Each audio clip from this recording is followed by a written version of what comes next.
Hello everyone, welcome back on my YouTube channel, and today we will discuss about the a Indian origin conservation organization that's known as Bombay natural history society. Short form में बोलें तो इसे BHNS।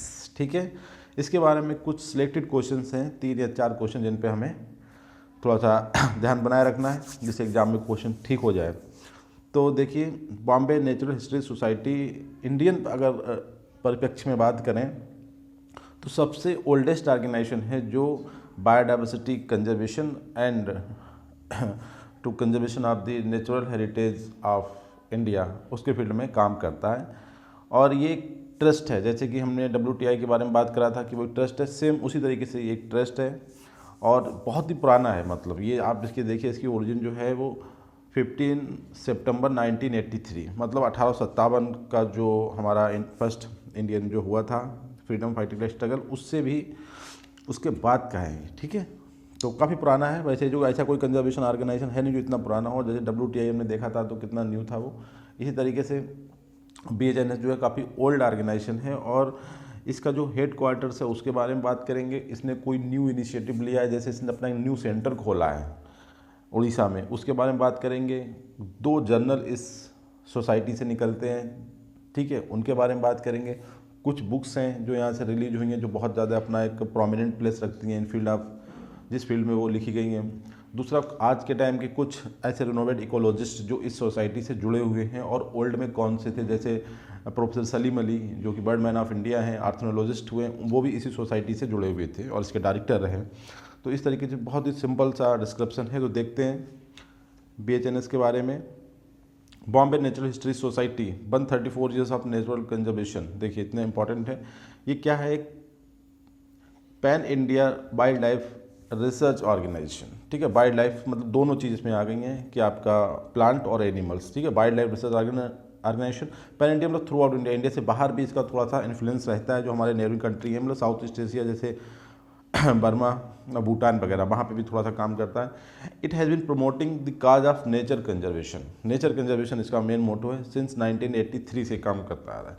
जो हमारा department of science and technology है उसने इस organisation को इस तरीके से डिज़ाइन किया है कि इसे scientific and industrial research organisation का टैग मिला हुआ है। ठीक है, it has been promoting the cause of nature India, natural India for the past 134 years. मतलब इंडिया का नेचुरल जो लुक है वो कैसे करके मेंटेन रहे, इसके लिए काम करता है ये। अच्छा, इसके बारे में जो इंपॉर्टेंट बात है, न्यू अपडेट जहाँ से क्वेश्चन आने का चांसेस बनता है कि इसने अपना एक अभी रीजनल सेंटर ओपन किया है। इसका जो मेन सेंटर है वो मुंबई में है। अभी पूरी बात इस पर करेंगे। जो इंपॉर्टेंट चीज़ है कि इसने एक न्यू सेंटर खोला है, फर्स्ट रीजनल सेंटर, जिसका नाम क्या रखा है? एविफोना ऑब्जर्वेटरी। एविफोना मतलब क्या होता है? देखिए, एवी का मतलब होता है बर्ड्स, जो पक्षी हमारे होते हैं उनकी जो जूलॉजिकल टर्म होता है एवीज ग्रुप, वर्टिब्रेट का ग्रुप होता है एवीज। और फाना का मतलब एनिमल से होता है। ठीक है, ऑब्जर्वेटरी मतलब वहाँ पे इन पे रिसर्च का काम होगा। पहला सेंटर है इसका, जो फर्स्ट रीजनल सेंटर है। इन कहाँ खोला है? देखिए, campus of veteran research and training centre. ये अपने आप में एक इंस्टीट्यूट है जो कि चिल्का लेक कहाँ पे लोकेटेड है, आइडिया हो गया होगा, उड़ीसा में। तो इसके कैंपस में इन्होंने अपना पहला रीजनल सेंटर ओपन किया। एक न्यू अपडेट ये है। दूसरा, जैसे कि इसका एम आपने समझ गए होंगे क्या है, to support the many research effort को। कैसे करके? बाय ग्रांट, मतलब ये फंडिंग भी देता है रिसर्च प्रोजेक्ट को, और अपना जो पूरे इंडिया में इस टॉपिक पे जो रिसर्च हो रही है उन्हें पब्लिश भी करता है। अब पब्लिश कहाँ करेगा? इसके अपने 2 जर्नल्स हैं, ठीक है, जिनका नाम आपको बता रहा हूँ नीचे। इन जर्नल्स के बारे में पहले हम बात करते हैं। जो पॉइंट आ रहे हैं, इसके 2 जर्नल्स हैं। पहला जर्नल इन्होंने खोला था journal of Bombay natural history society, जैसा कि नाम है सोसाइटी का उसी तरीके से। और दूसरा जर्नल इन्होंने खोला है हॉर्नबिल। हॉर्नबिल देखिए कहाँ से टर्म आया है। हॉर्नबिल टर्म जो है, इसका जो अपना एम्ब्लेम है, जो लोगो है सोसाइटी का, उस पर एक बर्ड मतलब एक पक्षी की जो फोटो है वो हॉर्नबिल कहलाता है। ठीक है, ये देखिए, ये इंपॉर्टेंट क्वेश्चन है PMT के एग्जामिनेशन में, और दूसरे एग्जाम में कई बार क्वेश्चन पूछा गया है कि कौन सा बर्ड है। ये है आपका हॉर्नबिल। इसके बारे में बात करते हैं। तो हॉर्नबिल का जो दूसरे नाम है, देखिए सबसे पहले तो इसे हॉर्नबिल कहते हैं, उसके बाद इसका नाम है ग्रेट हॉर्नबिल, या ब्लैक कैस्क्यूड हॉर्नबिल, या कॉनकेव कैस्क्यूड हॉर्नबिल, या ग्रेट पाइड हॉर्नबिल। इतने सारे इसके नाम हैं। दूसरा, इसे इन अमंग दी बर्ड्स, जो हमारे पक्षी हैं इंडिया के, उनके बीच में इसे किंग ऑफ फॉरेस्ट कहा जाता है। जैसे हर एक उसका अपना स्पाइसेस का जैसे होते हैं मसाले जो होते हैं उनमें किंग और क्यून होते हैं। इसी तरीके जो हमारे पैथोजेंस हैं उसमें मेलेडेगॉन इनकॉग्निटा जो पैथोजन होता है उसे किंग ऑफ पेस्ट कहा जाता है। इसी तरीके से अमंग द बर्ड्स के बीच में इस पक्ष को मतलब हॉर्नबिल को किंग ऑफ द फॉरेस्ट कहा जाता है। ठीक है। अच्छा, अभी सबसे इंपॉर्टेंट यहीं पे आता है कि ये पाया कहाँ जाता है, तो it found in the tropical and subtropical region. कहाँ के?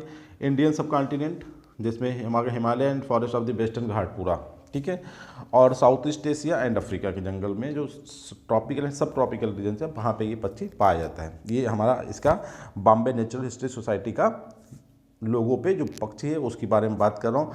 बाय नेचर सबसे इंपॉर्टेंट है कि ये क्या है, फ्रूगीवोरस है, ये फ्रूट्स खाता है, ठीक है, एंड लॉन्ग लिव्ड, बहुत लंबी इसकी उम्र होती है, नियर अबाउट 50 ईयर्स तक ये जीता है। नॉर्मली पक्षियों में इतनी लंबी उम्र होती नहीं है। अब due to colour and impressive size, बहुत साइज अच्छा और कलर की वजह से, क्योंकि बहुत अच्छा खूबसूरत है ये पक्षी, इसकी वजह से इट इज़ इंपॉर्टेंट प्लेस रखता है ट्राइबल कल्चर एंड रिचुअल्स में। ठीक है। अब इंपॉर्टेंट बात इसके बारे में जो क्वेश्चन भी आ सकता है कि ये जो पक्षी है इसके जो लोगों पे हमने इसे क्यों दिया, इसका भी कोई बहुत बड़ा रीज़न होगा। तो इंडिया की जो IUCN लिस्ट है जो ग्लोबल, उसमें ये पक्षी जो है अंडर द कैटेगरी ऑफ, हमने बहुत सारी कैटेगरी में पूरा वीडियो बनाया तो उसमें वल्नरेबल कैटेगरी में आता है। वल्नरेबल का मतलब होता है ओपन टू अटैक, मतलब ये पक्षी कहीं ना कहीं अंडर थ्रेट में है। ठीक है। पब्लिकेशन की हम बात करते हैं सोसाइटी की, सोसाइटी के 2 जर्नल्स निकलते हैं, एक का नाम है journal of Bombay natural history society, society के नाम से, और दूसरा है हॉर्नबिल, जो लोगो है जिसमें जो बर्ड बना उसके नाम से खोला है। तो पहला जर्नल था इनका बॉम्बे नेचुरल हिस्ट्री सोसाइटी, जो इन्होंने अपने ओरिजिन के 3 साल के बाद, 83 में इसकी ओरिजिन हुई है, और इन्होंने अपने 3 साल के बाद 15 सितंबर 1883 तो इसका इस्टेब्लिशमेंट है सोसाइटी का, उसके उन्होंने 3 साल के 86 में इस जर्नल का शुरुआत किया था, जो आज भी चल रहा है। It provide the information regarding the fauna, मतलब प्लांट और animal of India and about the activities of society. उन सोसाइटी हमारी जो है जो सोसाइटी है BNH, इस उन पक्षी के बारे में और प्लांट के बारे में क्या काम कर रही है उन्हें बचाने के लिए थ्रेट से। ठीक है। हॉर्नबिल एक ऐसा जर्नल है जिसके क्वार्टरली, मतलब क्वार्टरली का मतलब होता है 1 साल में 4 टाइम उसकी बुक निकलती है, पब्लिश होती है। ठीक है। अब इस सोसाइटी से जुड़ी हुई कुछ मतलब बुक्स हैं, तो उन बुक्स में सबसे इंपॉर्टेंट नाम आता है डॉक्टर सलीम अली, जो कि बर्ड मैन ऑफ इंडिया कहलाते हैं और पक्षी वैज्ञानिक थे बहुत बड़े। इनकी बुक है the book of Indian birds. इसके बाद इस सोसाइटी को बनाने में 8 लोग इन्वॉल्व थे, जिसमें से केवल 2 इंडियन थे। ठीक है। इसका मतलब है ये बहुत इंपॉर्टेंट सोसाइटी है बिफोर इंडिपेंडेंस, और इसमें जो बुक लिखी है देखिए, बुक ऑफ इंडियन एनिमल्स, जो SS प्रेटर ने लिखी है, और इसके बाद the book of Indian reptiles जो JC डैनियल ने लिखी है। इन तीनों के नाम पे आज इस सोसाइटी ने कुछ अवार्ड भी डिक्लेयर किए हैं। उन अवार्ड के बारे में भी क्वेश्चन आने के चांसेस बहुत रहते हैं, और इन अवार्ड से जुड़े हुए कि किन किन लोगों को मिलता है ये भी अपने आप में क्वेश्चन रहते हैं। देखिए, सोसाइटी के अवार्ड हैं, 4 अवार्ड की हम बात करेंगे, 2 सलीम अली के नाम पर और 2 अवार्ड जो है JC डैनियल के नाम पर, जो इस सोसाइटी के बहुत ही प्रोमिनेंट पर्सन रहे थे पास्ट में। तो Salim Ali community award for nature conservation ये सोसाइटी देती है। ठीक है। BNH सोसाइटी ने इस अवार्ड को दिया है सम्मान में सलीम अली, क्योंकि इसके डायरेक्टर थे और इंडिया के बहुत बड़े आर्थ्रोलॉजिस्ट हुए हैं सलीम अली। ठीक है। इस बार 2019 का जो अवार्ड मिला है ये वेटेरियन इकोलॉजिस्ट हैं प्रोफेसर माधव गडगिल, अपना बहुत बड़ा नाम है ये, और इन्हें इस अवार्ड 2019 के लिए सिलेक्ट किया गया है। प्रोफेसर गडगिल के बारे में थोड़ा जानें, इनसे 2 क्वेश्चन देखिए निकल सकते हैं। Professor Gadgil founder of the centre of ecological sciences, जो अपना ISC में है, उसके डायरेक्टर्स हैं। एंड इन्होंने एक बहुत बड़ा कमीशन जो बैठा था, गडगिल कमीशन के नाम से जानते हैं, जो कि वेस्टर्न घाट इकोलॉजी एक्सपर्ट पैनल था, उसके ये चेयर रहे, मतलब हेड रहे थे। उस कमीशन को कहा जाता है गडगिल कमीशन। तो ये कुछ नहीं, यहाँ पे जो गडगिल जो थे इनका संबंध जो है सोसाइटी से, और इन्हें इस साल का सलीम अली कम्युनिटी का award for the nature conservation मिला है। इसके बाद एक दूसरा अवार्ड है Salim Ali international award for nature conservation. वो अवार्ड तो के लिए इंडियन को मिलना चाहिए, इंडियन को मिलता है। और ये जो अवार्ड है सलीम अली इंटरनेशनल अवार्ड, ये किसी को मिल सकता है, पूरे ग्लोबल बर्ड में कोई भी इसके लिए नॉमिनेट हो सकता है। इसके बाद 2 अवार्ड हैं, JC Daniel conservation leader award for the young women and JC Daniel conservation leader award for the young man. ठीक है। ये 4 अवार्ड हैं सोसाइटी के, 3 बुक्स हैं, 2 जर्नल्स हो गए। अब इनकी तरफ फोटो देख लेंगे जिससे पता चले। ये गडगिल साहब जो अभी जिंदा हैं, और ये बात SD रिप्ले जो कि इस सोसाइटी से जुड़े हुए थे, और ये आपके JC डैनियल। और इसके बाद इसमें देखिए फ़ोटो हैं, ये सबसे एच पार्टर जिन्होंने बुक लिखी थी एनिमल्स पे, book of Indian animals, and ये सबसे प्रोमिनेंट बंदा है डॉक्टर सलीम अली। इनके नाम पे बहुत कुछ सोसाइटी ने किया है। और ये जिम कार्बेट जो कि इनके नाम पे वो था, इससे हमारा यहाँ पे कोई कंसर्न नहीं है, बट इतना ना बताइए, जिम कार्बेट पार्क है वो इन्हीं के नाम पे था। इसके बाद हम बात करते हैं कि ये बर्ड जो है जिसका लोगो पे है, इसका जो जूलॉजिकल नाम होता है बिसरोस बाइकॉर्निस, इसका जूलॉजिकल नाम है, फिर भी ध्यान रखना है, पूछा जा सकता है। अब इस सोसाइटी का जो मेन हेडक्वार्टर है वो कहाँ पे, हेडक्वार्टर है इसका मुंबई में, जो आज बम्बई, पहले बम्बई था, मुंबई हो गया। अब इन्होंने अपना रिसर्च सेंटर खोला है, वो कहाँ पर खोला है, देखिए Orissa, near the Chilka lake, ठीक है। अच्छा, फेमस एसोसिएट हमने बताया ना सलीम अली जो थे, और एस डिलन रिप्ले जो भी फोटो दिखाया इसके एसोसिएट थे। एरिया ऑफ इंटरेस्ट क्या है इसका, इस सोसाइटी किस फील्ड में काम करती है, तो काज ऑफ नेचर कंजर्वेशन के बारे में बात करती है कि नेचर को कैसे करके कंजर्व किया जाए। इस सोसाइटी के बाद एक और इम्पॉर्टेंट चीज़ है, इस सोसाइटी का अपना एक म्यूजियम है, वो भी मुंबई में लोकेटेड है, जहाँ पे बहुत सारे animals, birds, reptile and other animal की स्किन को रखा गया है, उनकी जो त्वचा होती है उसे रखा गया है।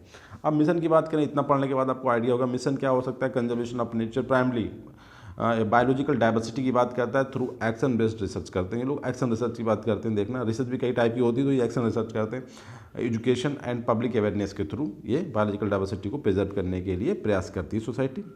और विजन क्या है, बायोडाइवर्सिटी कंजर्वेशन एंड रिसर्च, दोनों चीज़ें, कंजर्वेशन के साथ रिसर्च भी करते हैं, मतलब पब्लिकेशंस भी होता है इनका। इसके बाद कुछ प्रायोरिटीज एरिया की बात करें जहाँ पे ये काम करते हैं, यहाँ से भी क्वेश्चन बन सकता है। देखिए, collecting information of specimen of fauna and flora, मतलब दोनों के स्पेसिमेन को कलेक्ट करते हैं थ्रू आउट इंडिया, थोड़ा आगे भी जाते हैं, बर्मा, श्रीलंका, इंडियन सब कॉन्टिनेंट में ये सोसाइटी काम करती है एटलीस्ट। दूसरा बात है instrumentation in focusing public and official attention on the need for the properly understanding, conserving and developing the rich heritage of India. इसके लिए ये इंस्ट्रूमेंटेशन भी थोड़ा सा, इंस्ट्रूमेंट सोसाइटी का जो अपना नैरेटिव है थोड़ा इंस्ट्रूमेंटेशन है in focusing public and official attention, ठीक है, मतलब ऑपरेटिव्स यूज़ करते हैं। और एक्शन रिसर्च की जब बात करते हैं तो उसमें इंस्ट्रूमेंटेशन का टर्म आता है। उसके बाद सोसाइटी अपने कुछ बहुत ही इंपॉर्टेंट जर्नल निकालती है, जिसके थ्रू ये अपने उस पूरी इंडिया में जो बर्ड पे जो काम हो रहा है, जो पक्षियों पे जो रिसर्च हो रही है, स्पेशली ये फोकसिंग करती है बर्ड्स पे ज़्यादातर इसका, क्योंकि सलीम अली इसके डायरेक्टर थे, वो एक बहुत बड़े पक्षी वैज्ञानिक थे। तो सोसाइटी का मोस्टली जो अटेंशन है पूरी बायोडाइवर्सिटी की तो बात करती है, मगर बर्ड्स के बारे में बात कुछ ज़्यादा करती है ये सोसाइटी, ठीक है। तो publication articles and new reports on the fauna and flora. इसके बाद collection of specimen of fauna and flora from Indian subcontinent और conduction of research on fauna and flora. ये ध्यान रखना है, कलेक्शन, कंडक्शन और इंस्ट्रूमेंट, ये तीन टर्म आपको ध्यान रखना है कि सोसाइटी के तीन काम हैं, collection of the specimen of fauna and flora, conduction of research on fauna and flora and instrumentation in focusing public and official attention on the need for the properly understanding, conserving and developing the rich heritage of India. ये तीन इसके important functions हैं। तो इस तरीके से आपने society के बारे में कुछ बातें देखी, जैसे कि इसका लोगो पे किस बर्ड, किस एनिमल का पिक्चर है, उसका नाम बताना है, उसकी कैटेगरी क्या है, वन लेवल है, और सोसाइटी का मेन हेडक्वार्टर कहाँ है, मुंबई में है। इन्होंने अपना भी रीजनल सर्विस स्टेशन खोला है, वो आपने कहाँ खोला है, चिल्का लेक के पास जो हमारा इंस्टीट्यूट है उसके कैंपस में इन्होंने अपना पहला जो है रीजनल सेंटर ओपन किया है। और ऐसे कुछ साइंटिस्ट हैं जिनका नाम जैसे सलीम अली हुआ, SP रिप्ले हुए, माधव गडगिल हुए, ये लोग जो हैं इस सोसाइटी के बहुत ही नोन पर्सन है। और कुछ बुक्स हैं, और सबसे इंपॉर्टेंट 2 जर्नल ये सोसाइटी निकालती है, उन जर्नल के नाम ध्यान रखना है, इससे क्वेश्चन आ सकता है। और सोसाइटी का एरिया अपना क्या है, इंडिया के अलावा ये थोड़ा सा इंडियन सब कॉन्टिनेंट, बर्मा, श्रीलंका में भी काम करती है, ठीक है। और इसकी स्टेटस हमने बताया ना, इंडिया का सबसे बड़ा NGO है, क्योंकि सबसे पुराना NGO भी होगा ये, इंडियन चैरिटेबल ट्रस्ट या फिर ये मेंबरशिप ड्राइवन ऑर्गेनाइजेशन, आप इसकी मेंबरशिप ले सकते हैं।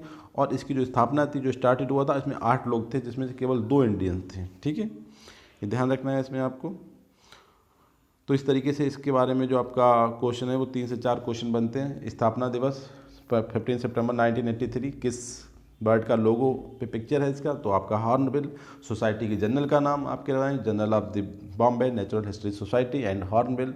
सोसाइटी के जो नॉन पर्सन हैं वो क्या है, सलीम अली हो गए, आपके माधव गेडगिल हो गए, SP रिप्ले हो गए, JC डैनियल हो गए। इस तरीके से इन लोगों के नाम ध्यान रखना है, और कोई खास नहीं। और इसका इंडिया में स्पेशली काम करती है पैन ऑर्गेनाइजेशन, और थोड़ा सा इंडियन सब कॉन्टिनेंट में ये सोसाइटी काम करती है in the field of biodiversity conservation के फील्ड में काम करती है। और special focus on the bird conservation, specially जो हमारे पक्षी हैं इंडिया के, उन पर कंजर्व ज़्यादा करती है। इसी के साथ प्लीज़ जो है मेरा चैनल है आप उसे subscribe, share and like. Thank you very much.